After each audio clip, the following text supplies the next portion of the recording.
Recording.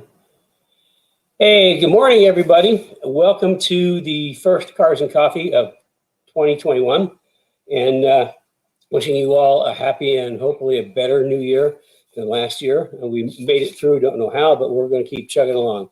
This has to be a better year. Welcome to Cars and Coffee. I'm Kenny Brown, and over the next hour or so, I'm going to be sharing a lot of my background and knowledge and expertise that I developed over a long time. And what I do is, this is Cars and Coffee was created just because I had so many people that just wanted to get into my head, wanted to ask me questions. So this is kind of the format. I talk about in Cars and Coffee what you guys want to learn about. The subject matter pretty much comes from the Speed Therapy Society Facebook group. I get questions out of there, and that's why I kind of shape my my Saturday morning talks about. Oh, don't forget, you can be sending your questions in live, and I'll answer them towards the end. So if you really want to know about the real information about cars and performance, you're in the right place. Like I say, I've got over 40 years of building fantastic cars and professional motorsports. Also, as a side note, 7 national championships in SCCA Pro Racing, racing Mustangs, which, I'd say that's pretty good cred. So what are we going to do today? Okay, we've got kind of an interesting morning lined up. On the tech side, Rich said he gets a lot of questions from people on my alignment specs, that why they're different from factory and why they're different from anybody else. Experience is the best thing to say. And we're going to talk about that a little bit. And then we're going to do a little trip down memory lane. As a lot of you know, we moved into a house in September in the neighborhood next to our grandkids, to be close to them. And with the COVID, we can't hardly see them, which is bad. But anyway, in the process, we got, I can't tell you how many boxes upon boxes upon boxes. So we're slowly trying to get through them. And being off for 2 weeks, last 2 Saturdays, gave us a chance to sort of start making a dent in tons of boxes. Anyway, what I'm getting to in the process, we ran across a whole bunch of memorabilia. So I thought it'd be kind of cool to kind of just show you guys something we ran across. And you're probably wondering about the artwork today. Well, it's really not artwork, it's a photo. This was actually Carrie's choice. We unearthed this. This is me in the Red Rocket. Back in 97, maybe. That was a car that was in like lots and lots of magazines. We did a ton of supercharged Cobras in 87, 88, 89. We, like, the base version was the C4S. And then what would happen is, because the pistons are so weak in the mod motors in those years, that if you had what they did is they moved the ring lands all the way up to the top of the pistons, and they weren't really, the OE type pistons. And the top of the ring land, top of the piston was super thin. And if you got any kind of bad gas, any kind of detonation, you burn a piston and you poof, the motor be gone. So what our answer was, when we had people burn up motors, not in their own accord, they were just because of gas. Because back then we didn't have the level of calibration we have today. All we could use is fuel pressure at that point to increase the fuel for the supercharger. Anyway, what I'm getting to is what we do is we rebuild them. We put in forged rods and forged pistons, and we overbore it to 289. We thought that was kind of a really good number, because that has some real history behind it. So then they'd be called the 289 RS, and that's what the Red Rocket was, a 289 RS. And we actually broke that motor at Pocono doing a filming for Motor Week. We discovered something very interesting that we carried forward, is that coming off the big banks of Pocono and diving down into the infield, really, really hard deceleration because of the downhill and braking. We spun some bearings. And when we got back and started talking to some engineers at Ford, essentially what happened is, under super hard decel, all the oil wants to slosh up out of the pan into the front cover. Well, once it gets there, the timing chain becomes a really effective oil pump, pumping all that oil up to the top of the motor and oil starvation. So knowing that, we have started making our own oil, modifying our own oil pans, and we had some sides to them, add some volume, a little baffling in the bottom. But we also put a fence at the very front to slow down or stop the migration of the oil. Anyway, the picture, that's the Red Rocket. It was in that time, it was a 289 RS. And we did quite a few of those. It's kind of interesting. We bought, 20, 30 plus superchargers from Vortec, but because that car and some of my other supercharged Cobras were in so many publications, Vortec supercharger sales for Cobras went through the roof. So I guess people pay attention to what I do. Actually, Amy found an article on the Red Rocket. Oh. And Amy, if you're here today, why don't you post that in the comments so people can take a look out on that. And we'll also post it maybe on our Facebook page later this week. Cool. Yeah, we keep unearthing all this really cool stuff. Well, I see Cliff out there today, Larry, Brian West, Joe Johnson, some of our graduates, let's say, of the Speed Therapy, alumni of the Speed Therapy Academy. Larry's out there. I saw some other people. The thing moves up too fast for me to see. So anyway, we're going to take a little trip down memory lane. On the show and tell part actually ties into a question. We're going to talk a little bit about IRS again. As you guys know, that when it comes to IRS and Mustangs, this is the place. And we'll get into that in a little bit. And also, we got, this is with a new year, a lot of people start thinking about what are they going to do? The season's coming up. Everybody kind of sat on their hands last year and really are itchy to get going this year. Well, don't forget my 15-minute complimentary consults where I can either answer your technical questions that are like a little too complex to answer on Saturday mornings, or if you're looking to get some direction on a build plan, schedule a 15-minute consult. I'll be happy to talk to you. And anybody that knows the program and knows me, that what your access to me is like nothing else in the market. I mean, it's like just dialing into a huge encyclopedia of cool stuff. So, and my producer's coming up here again. Well, you forgot to mention who's in the photo over there with you. Oh, is Calvin here today? Well, ask him. Hey, Calvin, are you out there? Calvin, that's actually Calvin's head sticking over there. Calvin used to work for us. Yeah, Calvin used to work for us. And he pops up on Cars and Coffee every now and again. Okay, Annabus, I see you're here today. Mike Charles, Mr. Celine. Calvin is. There you are, Calvin. There's your head up there. So, okay, so let's see, where was I? Oh, with 15-minute, we can do some planning. And then remember the questions, the core of the questions come from Speed Therapy Society. If you're not a member, please join. There's amazing, cool stuff. Probably should do a shout out to Brad over the holidays on the Speed Therapy Society or Facebook? No, Facebook. He did. He came up with a whole bunch of information, all the famous drivers that I've worked with over the years, or they've driven cars that I prepared, and it's pretty extensive. He also came up with all the top 20 cars of all time that you've built. Oh, the top 20 cars of all time I built, yeah, and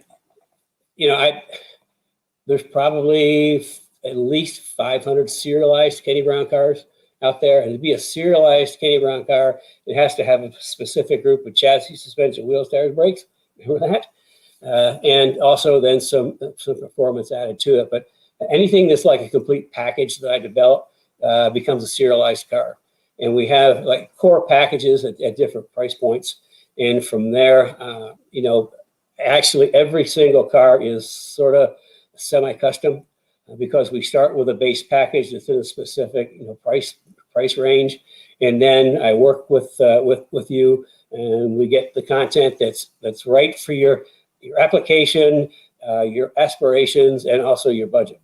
So, I mean, you won't find that anywhere else too, but that's how serialized cars become in existence. Steve Foley's out there, I see. Steve, we're getting pretty close on the you-know-what for your rear suspension. We should be doing some more test fitting next week. We're getting close. When we get there, I'll let you know.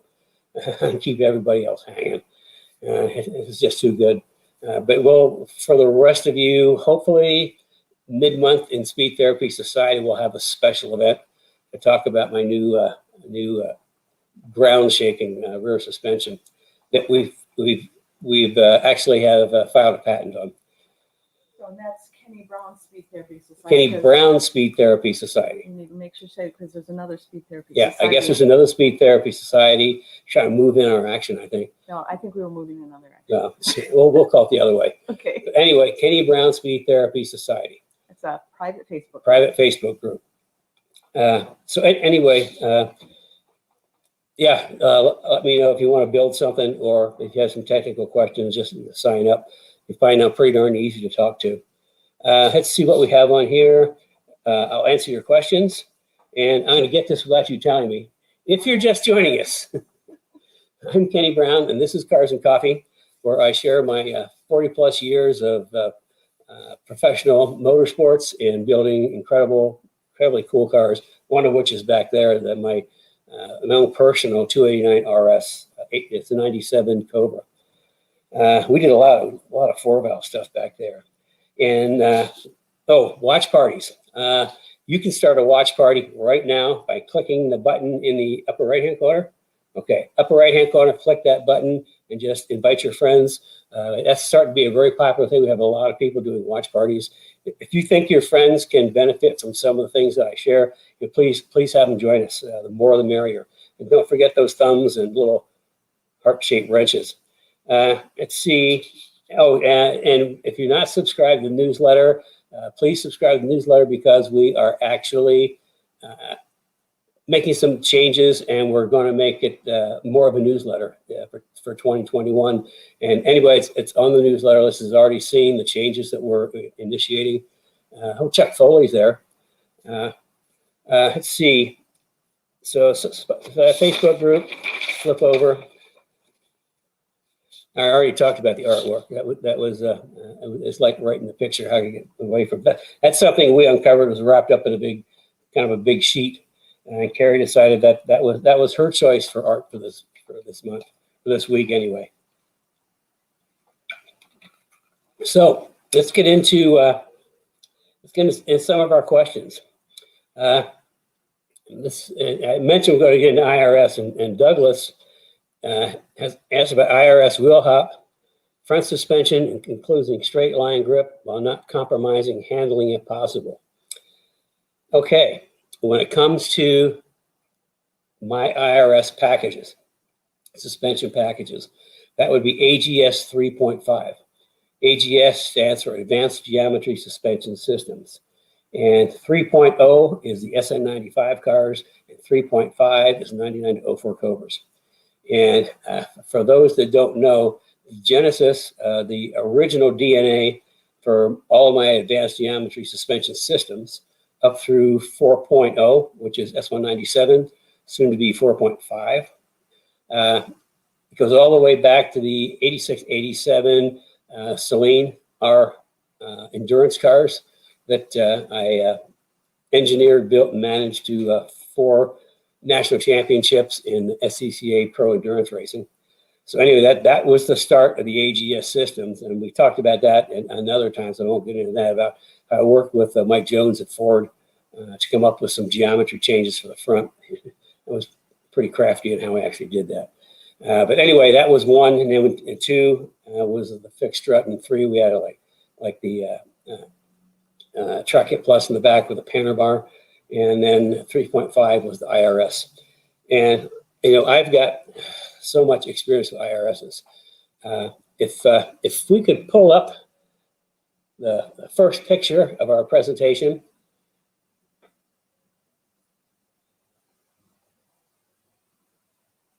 Okay, it's little, it's not big.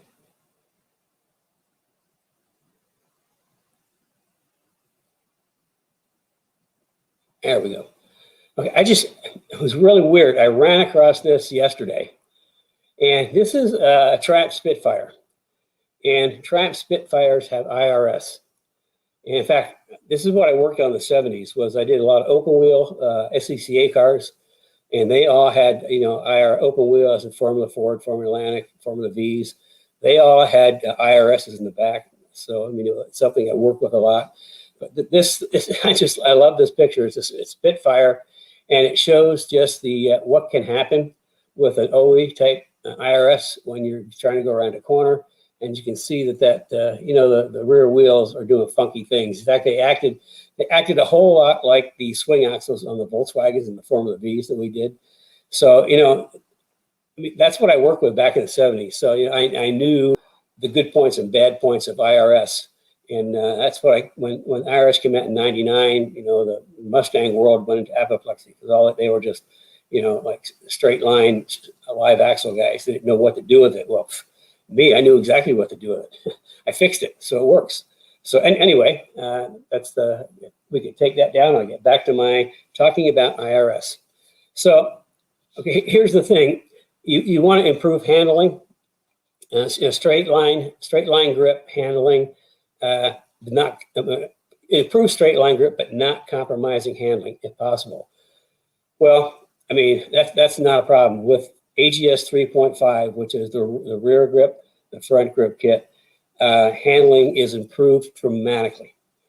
Straight line performance is improved dramatically. What I do in a geometry just changes everything. In fact, the stages we go through on the IRS, because people call us all the time. IRS is getting really popular, by the way. It's making a big resurgence. A lot of people are putting them into SN95s that don't have IRS, and also Fox. There's a lot of IRS going into Fox cars. And people think, well, doesn't that add a whole lot of weight? Well, yes and no. The IRS by itself is pretty heavy, but we take when we change it to coilover suspension and tubular control arms, we take like 40 some pounds out of it, which only makes it not that much heavier than a live axle when we're done. So anyway, getting back to how do we go about wheel hop? The reason there's wheel hop is because there's mushy bushings, is the best way to put it, and not very much anti-squat, and soft springs and weak shocks. Well, what happens is the tire will grip, and as it grips, it'll like move things in the suspension, and the move so far, then it'll let go, and that's when the wheels start hopping. And with the soft factory OE springs and street type shocks, there's just not enough there to control it. So I mean, controlling wheel hopping, it starts. We have a plan that starts very basically, and step one is what we call phase one in the front grip, and we do a couple of things. First, we add a forward torque brace. Now, where the differential is, the forward torque brace from the factory it's kind of pretty much thin, wimpy tubing, and it's just squished at the ends, so it moves a lot. As you can see, there's no bends in here. It's just straight tubing, and it's just solid as a rock. Then the next thing we do is we get rid of the bushings from the differential, get rid of those rubber bushings. And I've come up with something that's pretty cool. It does like multiple things all in one package. This is our, can't see it very well. There you go. That is our aluminum diff bushing kit. And this is what it kind of looks like. And you can see that there's the main body. Now, it was originally designed with all these washers on top. But what we found is that we can use these to adjust the pinion angle. So all the cars we do, we put the washers in the bottom, and the differential sits like right here. These washers do. Why do we add pinion angle? Well, back in, I can't remember, 2000, somewhere in there, there was a problem with the Cobras with driveline vibration. And we had one customer that had been, I think he was like from Kentucky, not too far away, had been in the dealership multiple times with the vibration. They replaced the drive shaft, they replaced this, they replaced that. Vibration was still there. He brought it to us, we put these in, increased the pinion angle, poof, vibration was magic, went away. But the other thing that this does, it's a solid mount, so the differential is not going to bounce around on rubber. It has to be mounted hard to the forward torque brace. And by having those little, this is all aluminum washers, that also acts as kind of like a heat sink. So to help pull some temperature out of the differential. Now it's not the all within to pull all the heat out of the differential, but IRS differentials, because there's this little aluminum lump that's mounted in rubber. When they get hot, there's no place for the heat to migrate. That's why if you go on track with an IRS car, you have to have a rear diff cooler. Otherwise, you're going to overheat the differential. With a live axle, you got all the tubes and everything. You got a lot of metal mass and surface area to deal with some of the heat. But this helps a little bit of the heat sink, and it also makes a solid mount and takes and then increases pinion angle. The third part is our rear steer kit. Now, I don't have a complete rear steer kit to show you. Why? Because we sold out of them earlier in the week, and our new our rod ends did not magically appear on yesterday. It was on UPS like they were supposed to. So this is you get to see the rod now. And what we do on one end, we put a spherical bearing that we can use to lower the inside point. And the reason for that is I discovered, I can't remember, this is, whenever we were doing the FR 500 stuff with Ford Racing, it had to be maybe 2003, somewhere in there, 2002. Ford did a special S95 Mustang, had double wishbone front, and of course IRS in the back. And we were doing a media event at Road Atlanta, and there was all the Mustang magazine guys were there. And the only people that weren't Ford or Mustang magazines were myself, Max Pappas, and Rusty Wallace. And we did a whole day with, comparing the FR 500s with a Corvette and a Viper. And anyway, what I'm getting to is at the very end of the other end of Road Atlanta, there's two sharp right-hand turns. And I found that going around the second one, when I got to just a certain part of the turn, the back of the car would start to get loose. And I also found, this is before they had the little whoop-de-doo in there, coming up over the hill, that going over the bridge or under the bridge and down the hill of the last turn, the back of the car would get loose. And that's a pretty scary place for that to happen. Anyway, got back to the office and started plugging in the suspension pickup points. Were actually already in my geometry program, but I took a little different look at it. And what I found is when the body got to a certain point of roll, like in a corner, both rear wheels would steer the wrong way. And that's why, you get to a certain point in the back, you get loose, is because the wheels wouldn't go the other way. So we found by lowering the inner point, that would reduce some of the rear steer, and that would go on this end, and the other end goes out to the tie rod. It's interesting. I came out with the roll steer kit, and other people in the market came out with a bump steer kit for the back. Well, in my opinion, bump steer happens at the front of the car when you're going around a corner and you hit a bump and the steering handle changes. That's bump steer.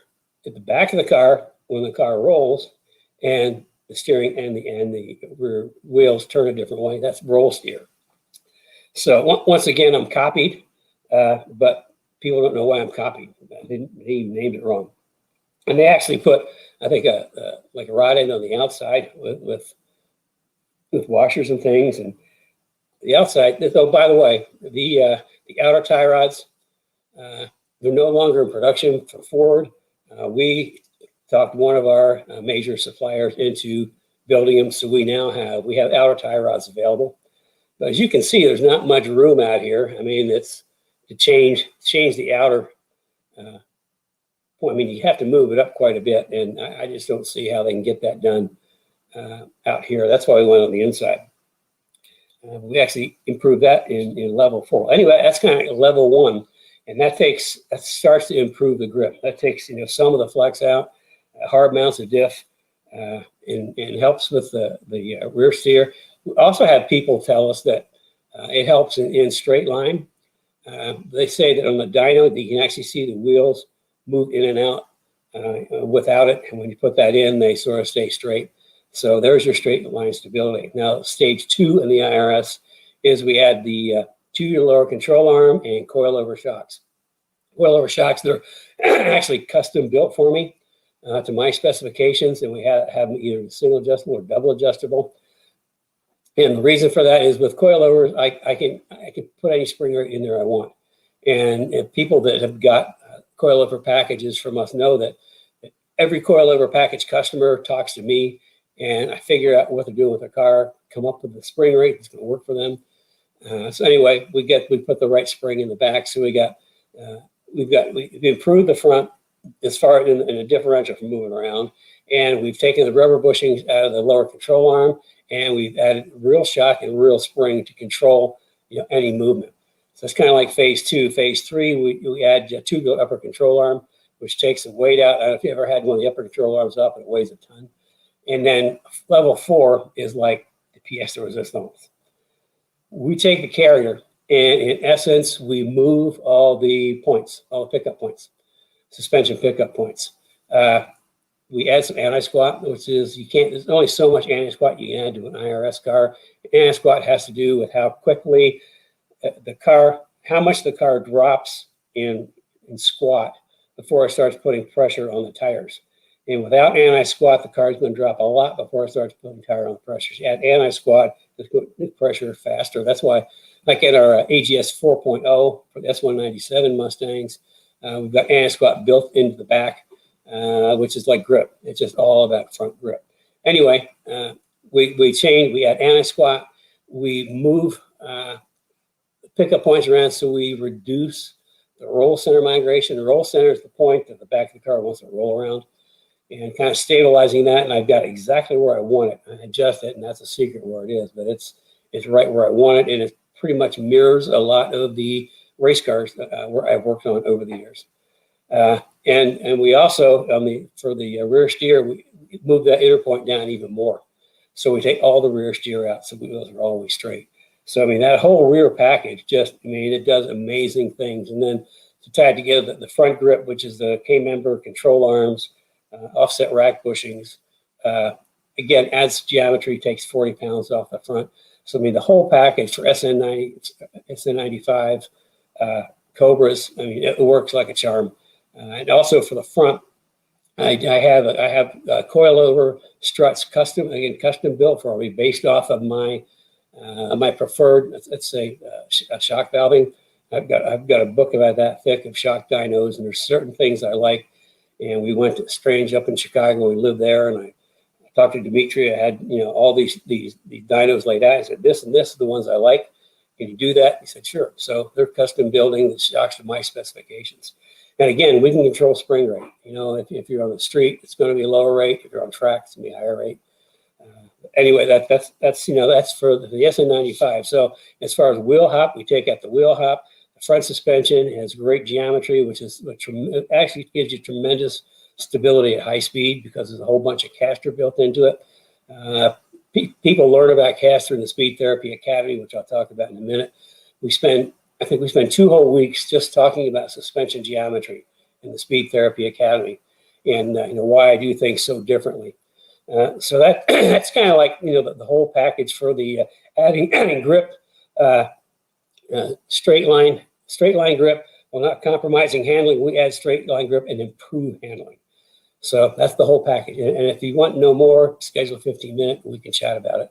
And Carrie is here. Yeah, I just wanted to mention that we did a IRS workshop, 1-day workshop last year, I guess I can say, and we're planning another one this year. So look for it in the talked about in the Kenny Brown Speed Therapy Society. There you go. IRS workshop. Okay, moving right along. I hope I answered your questions, Douglas. This is Ellis. Now this is typically a question we wouldn't normally answer because it's not about a Mustang, but I thought it was interesting enough to share it with you. Now his question, he's doing a 65 AC Cobra replica. I'm not sure, it doesn't say which one it is, and he's building it for autocross and track days. He said, now here's the question, what modifications do you recommend adding torsional stiffness? What is the ideal suspension geometry? And how do I set her up for endurance? Well, I'll work backwards for endurance. It's really simple. Overbuild everything. Heavy duty, everything. All grade 8 hardware. any parts or components you have, do next level up. It's no difference than endurance racing. Endurance racing, we build things strong, hefty and strong, and just upscale, upsize everything for endurance, so it just lasts. But as far as without really physically looking at the car, this is really difficult for me to answer because I don't know which of there's a bunch of different quote Cobra replica kits out there. Some are better than others, and some are worse than others. I think there's more worse than others and better than others, because the people that build them they don't really understand that much about suspension geometry and chassis. Anyway, what I'm getting at about the best thing you can do in the Speed Therapy Academy, we spent a whole night just talking about chassis, building chassis, race chassis, monocoque chassis, and we go into a lot more detail on what it takes to build a rigid race car. But just on the very basic side, what I can show you is what I do to stiffen up. Like we started working on Fox cars, they were just tin cans. So we started developing systems that improve the chassis rigidity. And we have, for like S95 and Fox cars, we have the matrix system, which consists of a subframe connector, jacking rail, and then also the matrix brace. And magically appears. Can you make it bigger? Here we go.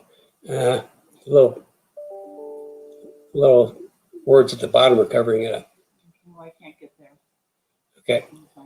Okay. Anyway, this is the matrix system, and you can see this is the subframe connector that goes from front to rear subframe connectors, and we actually improve that by adding the double cross with the originators of this type of subframe connector, which has been copied by a lot of people. And that bolts the seat so that we reduce the span versus captured ratio. Also, that helps the actual subframe connector from twisting, which makes the whole really rigid. Now, this is the jacking rail we put along the pinch weld. And that way you can jack the car up anywhere along that pinch weld. And we kind of developed that back in '86 for the Sling race cars, endurance racing. I mean, you're jacking the car up a whole bunch, changed a lot of tires over 24 hours and brakes and all that. So by putting the jacking rail on, we could just zip the jack under, pull one whole side up at one time. And then when we're in the pits, we put jack stands front and rear, which open up the hole underneath. Anyway, that's a jacking rail. And we connect them with a matrix brace, which it goes from jacking rail to a subframe connector, and that actually goes to the subframe itself. What we do is you add 1, 2, 3, 4 triangulations per side. That's 8 total triangulations. And the difference that makes in chassis rigidity is pretty stunning. I mean, we've had people, not drive 100 yards and say that my car is completely different.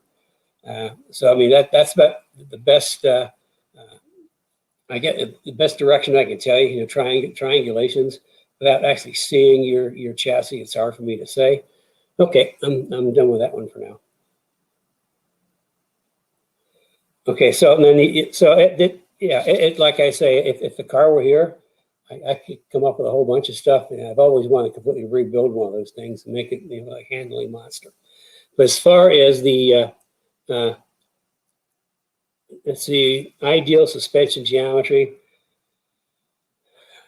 boy, I mean, that's the question is what suspension do you have to start with? Again, in the Speed Therapy Academy, we spent 2 whole weeks in suspension geometry. And what's interesting about that in the academy, every week there's for one subject, there's like a PowerPoint presentation. And those PowerPoint presentations live in the resource part of the academy for people to go back and look at time and time again. The only immersion session that we did that the PowerPoint is not available for is geometry. And that's because I talk about things I really don't want out there. When you're in the academy, I share things that nobody else really knows. And so we don't, that's not available. But you learn a lot about suspension geometry. So, I mean, if you really want to learn about this stuff, sign up for the Speed Therapy, the Speed Therapy Academy. The next one starts first week of March. Now, we're originally going to start this week, but we had, with the holidays coming up, we had a lot of people that they couldn't make it work. So we postponed. The next Speed Therapy Academy starts the first week of July. Boy, I'm getting way ahead of myself. First week of March. And it's 16-week course. And what we do is it's Tuesdays and Thursdays evening. And we'll take a subject like shocks or springs, chassis. And I'll do an entire, what we call immersion sessions, where we take a really deep dive. Things I talk about on Saturday mornings, we talk about in much deeper and more detail. So if you really want to learn about this stuff, join the Speed Therapy Academy. I know there's a lot of people out there guys out there that are alumni can attest to, the value they got out of it. So, I mean, that's about, the best I can do without seeing the car and knowing what's in there. Here's another good one. Bill, how do I improve handling on my boss? Learn suspension tips and setups and improve driving experience. Boom.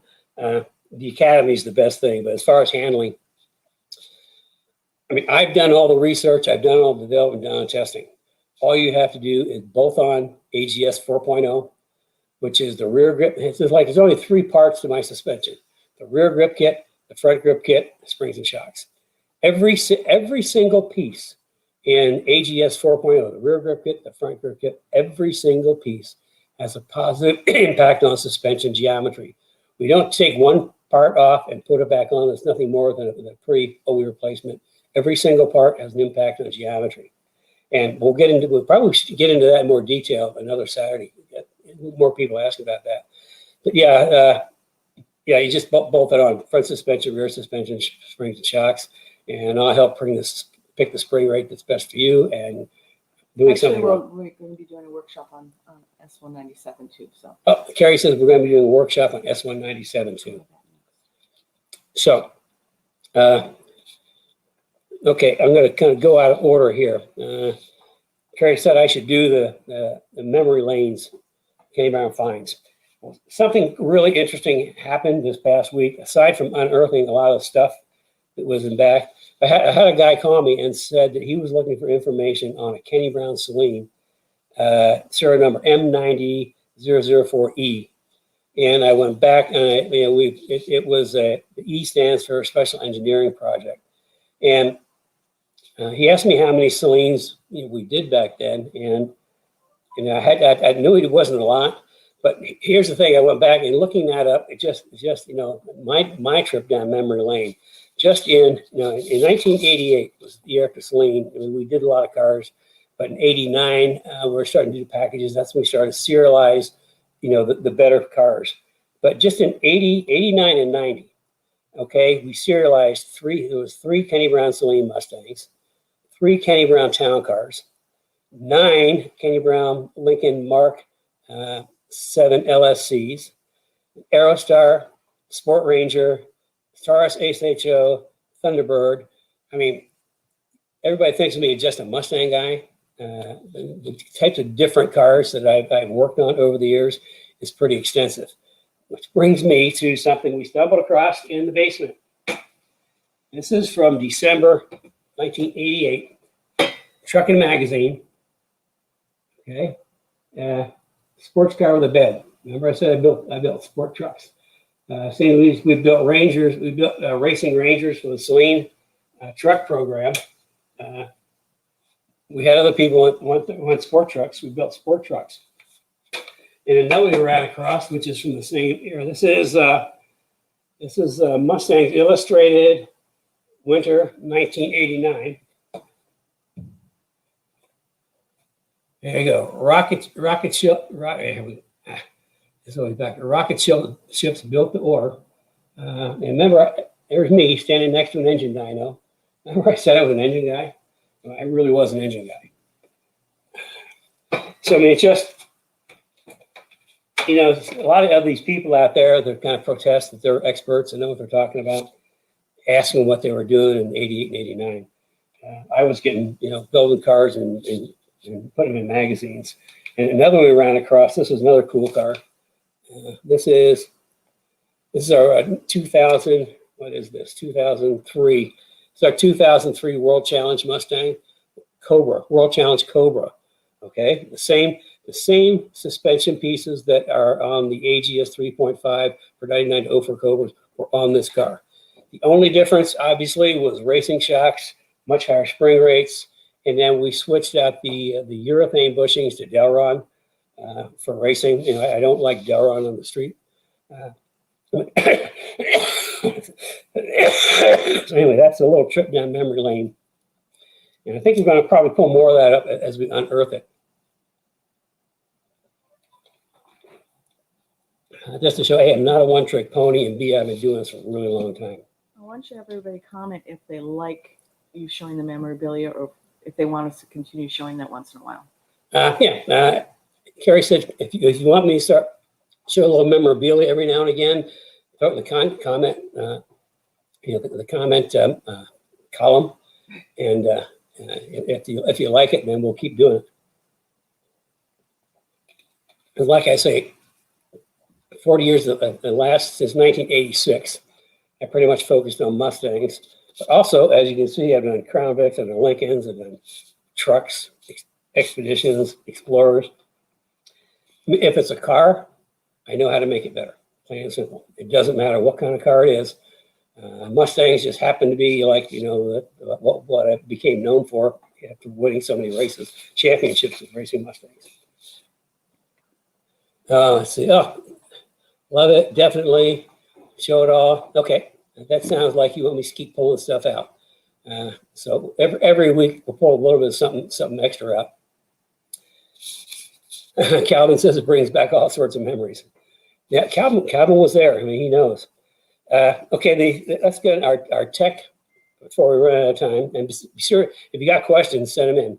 Because we're going to be getting to questions here in a little bit. I think Herstopher already sent a question earlier that I'll get to. Herstopher he's not only a Speed Therapy Academy alumni, he's a regular on Cars and Coffee. He also lives in Bulgaria. So for the Speed Therapy Academy on Tuesday and Thursday, and sometimes Wednesday evenings, he would get up at 2 o'clock in the morning just to participate. So we've got our fans all over the world. So Rich keeps getting questions on alignment. We've got my alignment specs you can find in the resource area of Speed Therapy Society. If you go to Speed Therapy Society, you will find, how would you do that? Anyway, you'll find my alignment specs. And the question Rich gets, why are they different from factory? First question, that's easy. Factory alignment specs are set up for fuel economy, tire wear, all the things that, just for driving down the highway. Well, we kind of drive down the highway on racetracks and on twisty roads, which means you have to make adjustments to the suspension alignment so that you get more tire contact. Okay, and again, we talked about this in the academy on the whole geometry thing. But in essence, just from the front end, a Mustang has what's called positive roll front suspension, which means the more the car rolls, the more the outside tire goes positive on camber. That means the bottom tips in, which means you wear the outside of your tires down. I don't know, any of you have been to track events where somebody go out with a bone stock car, run the daylights out of it, and there's all of a sudden there's outside of the tire is cords are showing and the brand new on the inside. That's because they're getting positive roll. So we add negative camber for handling. On the street, it's like -1 to -1.25 negative camber, maximum caster. All the caster Mustang will take because caster is high-speed stability. It also helps with anti-dive in the front, and you've got to be a academy member to understand what I mean by that. And it also helps turn in and camber gain. It does a lot of things. But we add negative camber so that when you turn the wheels and the car wants to go positive, the tire is going to be flat on the surface, getting good contact back on track. And we're running really high speed and the car wants to roll over more. We'll be running 2.5 to 2 3/4 negative camber typically on the hot side, and about half a degree less on the cold side. That's if the clockwise track, the left would be the hot side. But the thing is, we've had people that say they're running 3 degrees negative camber and they want camber bolts to add more. If you're 3 degrees negative camber, it's not right. You should never be at that much negative camber because you're not putting very much tire on the ground. The first thing I'd say is increase your spring rate. The car's rolling too much. Next thing is, that'd be the first, the springs and shocks. You got to get a big spring in there. Real quickly, factory springs on the front of S197 are like 137 pounds. Aftermarket springs, you can buy off the shelf for maybe 200, 220 tops. My street performance package is 350. Sport touring is 350. Street performance is 400. Intermediate track is 500, 550. And advanced track is 650. Spring rate, but you got to have the shocks to go with that, and you learn about that in the academy as well. And if that sounds like a lot, on my late son Paul's World Challenge car with JRZ Motorsport shocks, we were running 850 to 1,000 pounds for early slicks. So you got to put spring rate in. If the car is rolling, if you're tuning up the outside of that tire, you got to put more spring in. You should not ever be at 3 degrees negative camber. You should be living at that 2.5 is where you should be. And then also, as far as toe, everybody wants to put toe into a car, and we give our specs and they go to alignment shop, and the guy questions, toe out. We put like a 16th or negative 0.25, negative 0.3. The reason for toe out is toe out actually helps turn in. Okay, you can't have your front wheels with zero toe, because the zero toe, they're going to kind of do this going down. You need to be towed in or towed out to put a little scrub on them. So with toe out, the car will turn in a lot better. So that's why I run toe out in the front and in the back on IRS cars. It's 1.2 negative seems to be the best for handling, and we reverse it a 16th toe in. And the toe in is for just to keep the back tracking straight. So toe out front, toe in, and why I do it, 40 years of racing. I know what works, and that's why it's different. But you can actually get this. In the resource section of the Speed Therapy Society. What is it called? The Kenny Brown. Kenny Brown Speed Therapy Society. Facebook group. Kenny Brown Speed Therapy Society Facebook group. Okay, and here she comes, the computer, which means it's ready for questions. I'm ready for questions. Did you finish? Yeah, I think I've been through everything. Okay, cool. Well, I'm getting set up here. Why don't we all give Kenny some love and give him some thumbs up? That would be great. Yeah, that helps. That helps, kind of spread it around. And from a Facebook standpoint. From a Facebook standpoint. Play a bunch of games with Facebook. Okay, so let's start out with.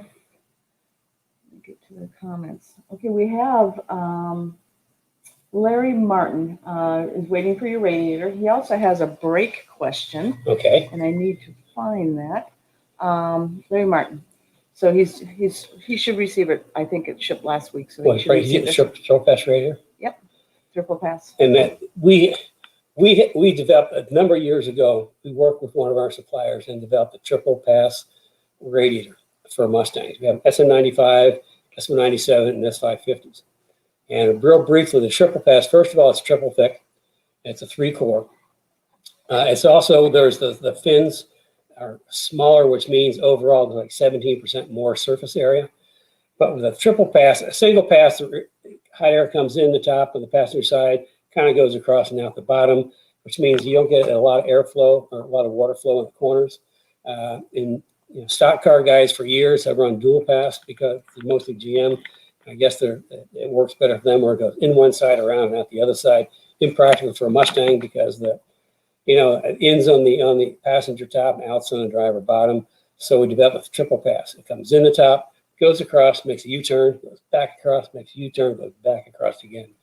So by that, we're exposing the coolant or water, far more surface area and far more cooling, taking out more BTUs. We had one customer with a GT350 at Road America was having continual heating problems. It takes like 20 degrees out on the street and 30 degrees temperature out on track. It's pretty cool. I think Joe Johnson's going to be going for a triple pass radiator for his GT350 here pretty soon. So anyway, what's a breaking question? Well, I got sidetracked over Well, radiators. we're going to be having a triple pass radiator come to the shop with one of our cars. They're custom built, so we don't have them on the shelf. Yeah, we don't have them on the shelf. They're built to order. But anyway, so we'll be showing that on Cars and Coffee soon, along with S550. I know there's a question out there about S550s. We'll be showing S550 rear diff kit, differential kit as well. So here we go. Let's go with, we have lots of questions today. So we're going to run late today, guys. Larry. He has a wide body Fox that has 625 horsepower naturally aspirated. Wow. And weight is 2,900 pounds. He's running 1812 335 square, 1,000-pound front coil over springs, and 300 rear coil over springs. What's the best brake setup? This sounds like it's a track car. Yeah, Larry, why don't you comment if it's a track car or just a super wicked street car? And do you want to know that first? Well, I mean, if he's running those type of tires, he's probably upgraded to 5-lug. And if he's 5-lug, then I mean, I got some really, really good brake options. For the front, if it's a street car, I mean, we've had a long and a very positive relationship with Bear Brakes, a very long relationship, and it is a track only. Okay, we got the brakes. If you've got SN95 spindles, 86 and newer, that's important. We've got the Pro 4R race brakes, and the Pro 4R is I want to do something with Bear that was really unique and specific to the Kenny Brown brand. And we started talking with Rick a number of years back at Bear, and we want to do something. Well, what happened back in 2011, my late son Paul in World Challenge went to the first World Challenge race with, it was a car we built. It was called a Boss S, but we built it before Boss S's were built, and Ford just tagged it Boss S so they could get the glory. But anyway, he showed up with really nice, the Bear 6-piston race brake setup. And the SECA looked at the rule book and said, nope, you got to run 4 pistons. So Bear went back and they developed a really, really nice 4-piston race brakes, which he used to dominate the series and win 3 championships. Anyway, talking to Rick, that had gone on the shelf. Had been sitting on a shelf ever since 2012. So we brought that out, and that was kind of at the foundation. But from there, we added every single feature that you would find in like a Brembo GTR race brakes, which are $8,500 an axle set. And we packaged this into, it's a 4-piston rather than 6-piston. 4-piston is lighter than a 6-piston. We get the same clamping force, but we also like lighten the caliper. It's got all kinds of. We can send it. We can send you a brochure on that. But it takes the same brake pad. Okay, the same brake pad profile as the 6-piston race brakes, except we set it up so it takes a 25 millimeter brake pad. If you work that out, that's 0.98 inch thick front brake pad.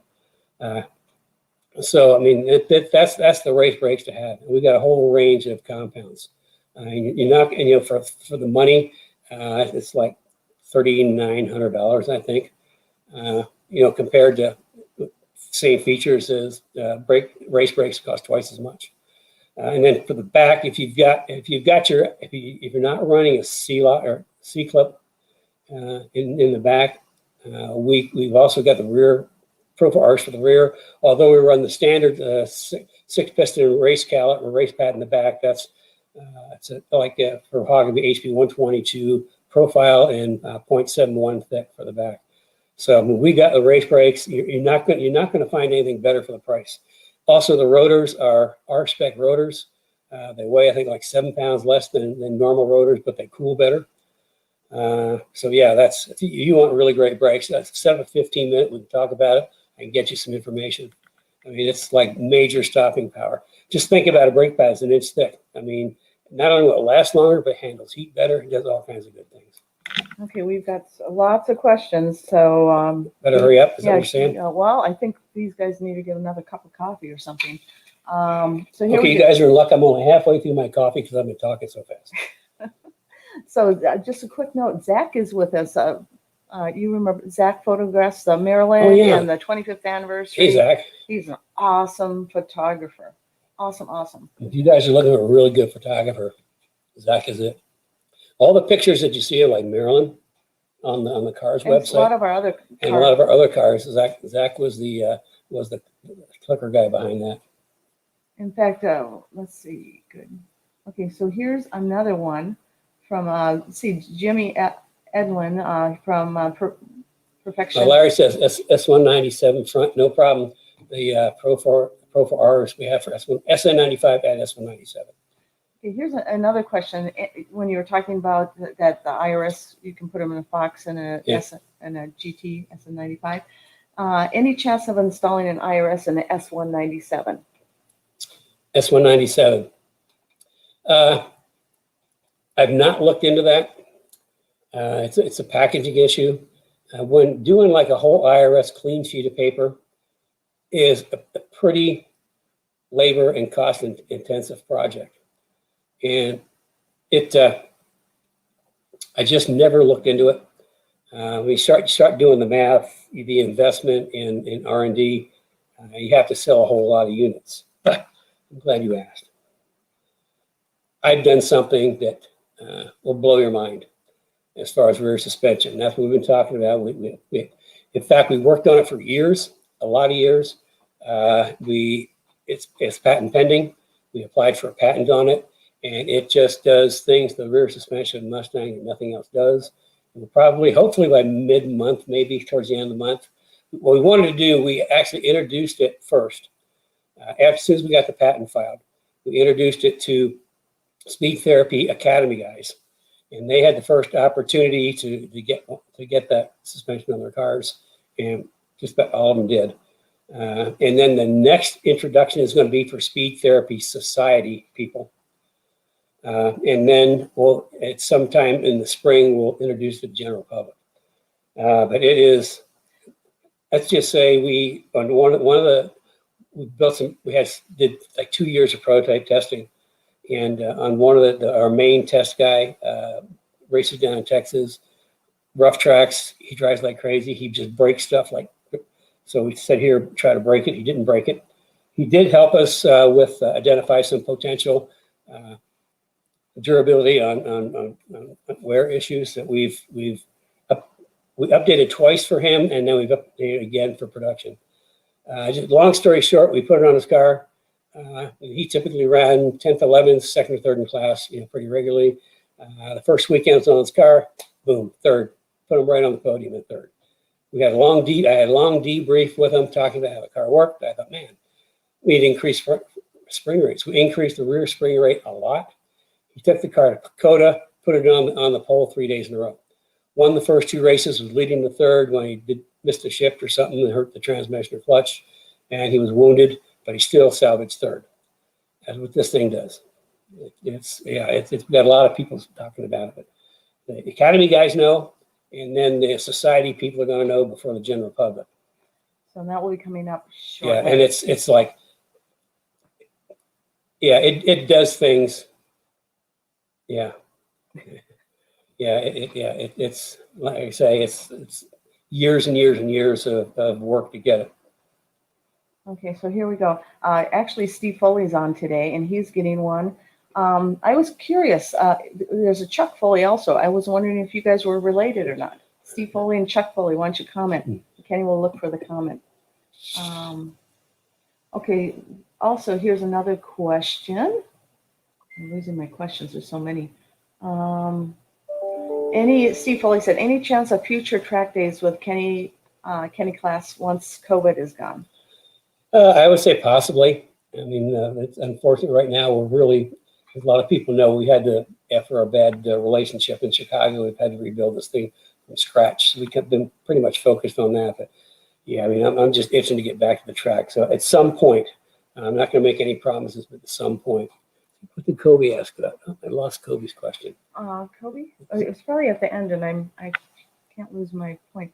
He absolutely loves history, and I know he has the IRS on his car too. Oh, Kobe has let's see, camber plates, also camber bolts. We recommend the strut mounts being all the way out, all the way in, and adjust the final camber with the bolts. Okay, typically with the S197 with the front grip kit, with the geometry changes we have, with the right spring rate, we don't use camber bolts. I mean, we get everything we need right from the top. But as far as adjusting, if we're going to do it, I'd add a degree of camber first to the bolts on the bottom, and then you've got more room at the top, depending on what camber plate you have. But remember, all the caster just get the top of those struts as back as far as they'll go. But if you listen to any of the handling stuff, you work with your barometer. You get your tire pressure first, and then you start working on camber with your barometer, and you start in and work your way out. Okay, so here's Christopher's question. He actually gave us a question before the Academy or the Cars and Coffee. He says, I have a question regarding mixing and matching tires for street driving. Is it okay to have different compound tires, for example, hard fronts and soft rears for the street? How will this affect handling of the car? Now he does street, he knows street. And yeah, okay. It just depends on how hard you're driving. I mean, if you're just driving around the street, it's not a problem. If you start driving hard, what impact it would have on handling would make the car push, and which means understeer. And the reason for that is your rear tires are going to have way more grip than the front, and they're going to balance, going to overpower, and the car is going to pick up a push if you drive it really hard. Now, if you're just driving it to and from the track or around town, I don't think it'd be a whole lot of difference. But I mean, you've got let's say sticky slick. So that not slick as in slicks, but slick as in slippery. So you would be sort of overpowering as far as balance. Your tires would be out of balance. Okay, next. Okay, so we also have let's see, Chuck Foley. He is wondering if he has a S550, and he's wondering if you can talk about more handling and stuff, or you have it on the S550. Okay, the S550s. I got to tell you, Ford did an absolutely knockout job on the 550s. The chassis are really rigid. They've got an advanced type. They've got a double link front McPherson strut, IRS rear. They've done a lot of work on that car to make it work. It's interesting is moving in time from when we started doing in the mid '80s, doing the Fox cars through time. Every new generation of Mustang has gotten better. And the 550s are, they're so much better. In fact, we really don't need to do much to it. I mean, it's so good. But we've got jacking rails, which everybody needs jacking rails. And our jacking rails are a little different. They're not just a bar that bolts up underneath. It's actually a fabricated jacking rail. I mean, by fabricated, it starts with sheet steel, and we bend it, cut it and bend it, and then weld it. So that there's what it bolts to underneath is at a 5-degree angle. And a lot of the jacking rails that are out there bolt in, and they're at a 5-degree angle, which means you're just jacking up on edge. We actually fabricated it, so it's kind of like a what do you call it when something's not really a rectangle? Oh, okay, I lost it now. I could have told you. Yeah, and anyway, so it's the pattern is so it's got a 5-degree where it bolts. It's a 5-degree angle, and then it's flat at the bottom. So, but outside of that, just springs and shocks, front sway bar. No, I do not change rear sway bars. The back of the car can get pretty loose on its own. But we've got a couple different spring and shock packages. We're putting more spring into them. We've got a 550 car, Kelly's car, we've been using to develop. I've got Sport Touring spring and shock package with our JRZ single adjustables. You've got a street performance, intermediate track, and an advanced track, using all the same shocks, just different spring rates. I mean, just putting springs and shocks on them. And the other thing is we put, if you've got like the performance package, we've got 2-piece slotted rotors, which are a huge improvement for braking. And then we've also got like big brake kits. We've got like a standard 6-piston brake kit. We've got a monster 15-inch brake kit. But yeah, I mean, you don't have to do a lot to really make them work. But again, set up a 15-minute, we can talk about it. Okay, so Brian West, trapezoid. Trapezoid, thank you, Brian. Yeah. Brian's always there to help us. Yeah. Brian is kind of like our, he's an alumni. He's kind of like our mini encyclopedia. He always comes up with stuff for us. But yeah, Okay. the subframe connectors are a trapezoid. Okay, we also have, I think I'm missing a couple questions here. I'm going to add, this is, so Bridget started a watch party, and these are the comments that are coming in from her watch Oh, party. yay, Bridget. So Matt Sluss, I'm not going to pronounce your last name, I guess, has an old 03 Cobra Kenny Brown poster. Do you remember Cobra posters? Yes. Do you? That's the black remember one? them. Is that the black I one? don't know. Ask Matt, why don't you respond, and Bridget will get back to us on that. He also has. That's a black one. We actually still have some of those. Oh, are those the ones? Yeah, we just in moving around, we found a big box of them. Yeah. So I guess we do still have those posters. John Salmon wants heck yes on talking about memory stuff, some of the stories. Wright says that sure, it's fun to see if I might have any of the magazines in the collection that features your incredible work. John Salmon says, good old days, your system is so awesome. We used to use truck springs. So that's cute. Fred Fincher, I have the history behind the builds. That's what makes the story real. Jay Myers, great topics today as usual. So anyway, just keep up the good work.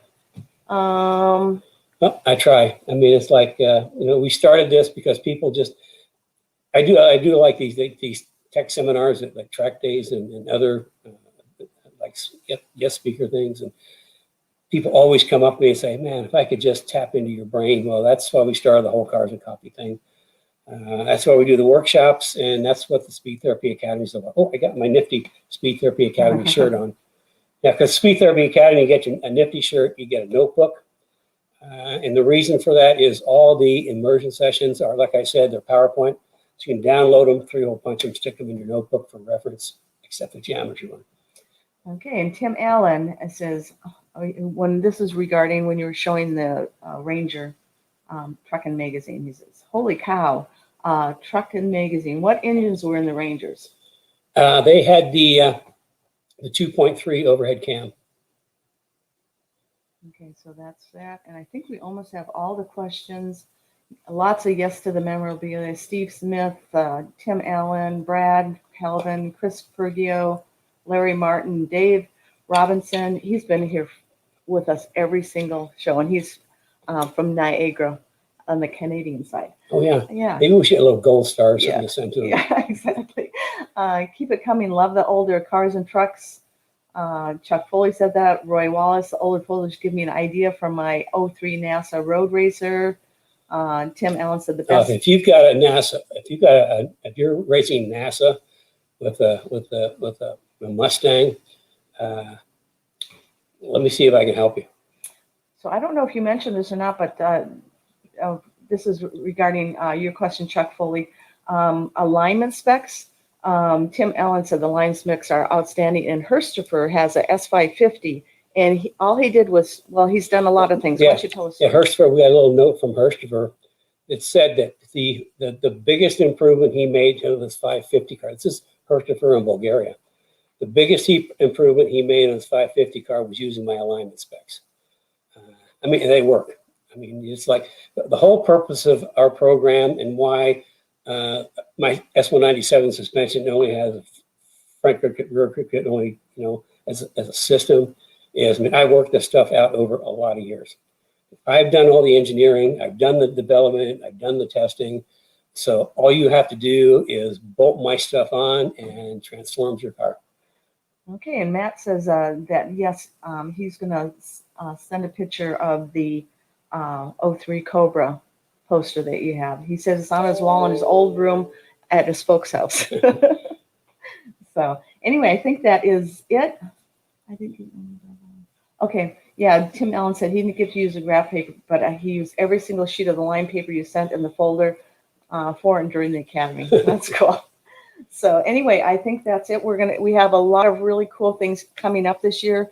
We're gonna get into some cooling, diff coolers, radiator coolers, and we're gonna be having some guests. That's gonna be a really cool show. Excited about? Oh God, I didn't even get that. Okay. I think we need to end it.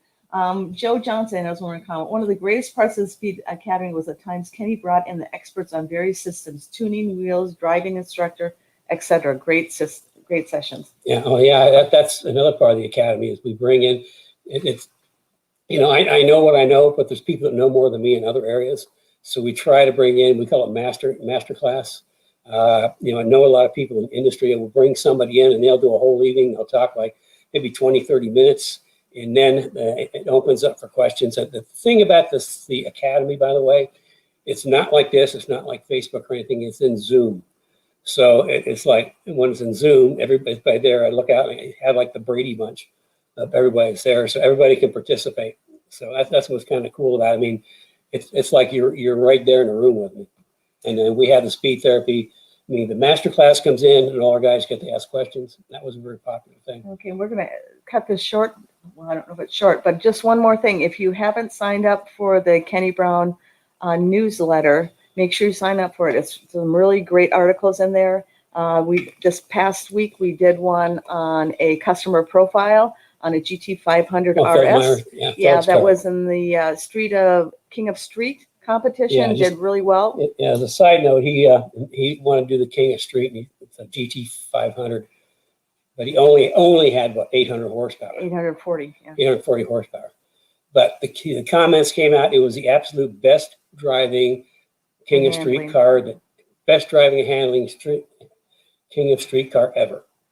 That's 197 suspension, rear grip kit, springs and shocks. And they judge it on a whole bunch of things, and it was the most popular among the people at the event. So anyway, that is pretty cool.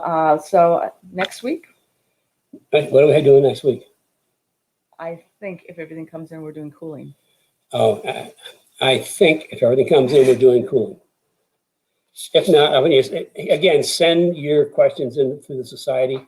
And I craft my Saturday morning talk with you. Right now it can be fireside chat because it's pretty darn chilly out there. But I craft my Saturday mornings all around what you want to know about. I mean that's the whole purpose of this. You tell me what you want to know about, and I'll share what I can. Okay, if that's it, we're going to wrap up. Wait a second. Okay, finish my coffee. Now we can wrap up. So, okay, everybody, I get too wound up. Yeah. It's been nice seeing you all. I really appreciate the comments. We'll dig out some more memorabilia and see what we can come up with for you guys. Because, I mean, there's a lot. And there's at one point in time we listed all the magazines that we were in. It was like 10 pages, single space, 2 columns. Okay, I'm going to extend it one more time because Kenny and I are having a debate here. I think we should hang Kenny Brown stuff up on the wall along with his art collection. He doesn't want to because it's him up on the wall. Let us know give me a yes if you want. It'd be just distracting from this beautiful face here. Okay, anyway, give me a yes if you want more Kenny Brown artwork up on the wall. Okay, so, I think that's going to wrap it up for today. She's going to talk more Kenny Brown artwork, so it's time to. My coffee's done. I hope you enjoyed it. I try to do the best I can, and hopefully we're going to have a really cool deal next week. Okay. But if not, send your questions in, and talk about what you want to learn about. So until then, have a good rest of your weekend.